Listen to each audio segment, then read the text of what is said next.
Hello, English Dojo listeners. Welcome back to another episode. Today, we're going to talk about something that might seem simple, but can sometimes be a little tricky. How to say no in English without sounding rude. We all face situations where we need to decline an invitation, turn down a request, or just say no, but we don't want to hurt anyone's feelings, right? Well, in today's episode, I'm going to give you some polite ways to say no and keep your relationships friendly and respectful. First, let's talk about why saying no can be difficult. In many cultures, especially in English-speaking countries, we don't want to come across as rude or uncooperative. We don't want to disappoint people or seem unfriendly. But the truth is, it's completely okay to say no when you need to. The key is to do it in a way that's respectful, polite, and considerate of the other person's feelings. Now, let's look at some polite and friendly ways to say no. Here are a few phrases you can use. Number 1, I'm sorry, but I can't. This is short and simple, but still polite. Number 2, I'd love to, but I'm unable to. This shows that you would like to say yes, but for some reason, you can't. Number 3, unfortunately, I have other plans. This adds an explanation without going into too much detail.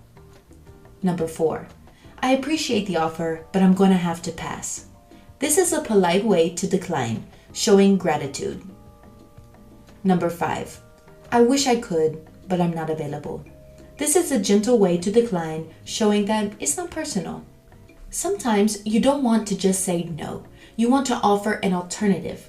For example, if someone asks you to do something, but you can't, you might say, I can't do that today, but how about next week? This is a great way to keep the relationship positive.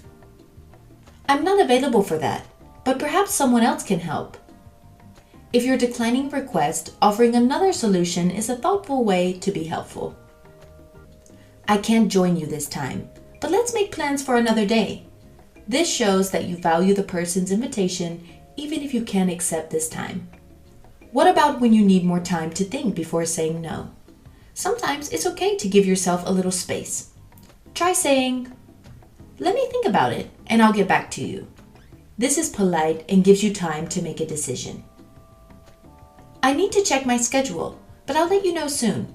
This shows that you're considering the request and will respond soon. And finally, let's talk about how to avoid sounding too direct.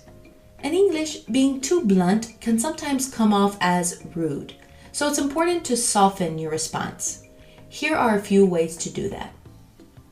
Add sorry or thank you to your response. Sorry, I can't help with that. Or thank you for thinking of me, but I can't. Use a gentle tone of voice. This can make a huge difference in how your response is received. Avoid using no by itself. It can sound sharp. Instead, use it in a fuller sentence like, I'm afraid I can't, or it's not possible for me. So there you have it. Saying no doesn't have to be difficult or rude. With these polite phrases and tips, you can decline requests or invitations while maintaining a positive, respectful tone.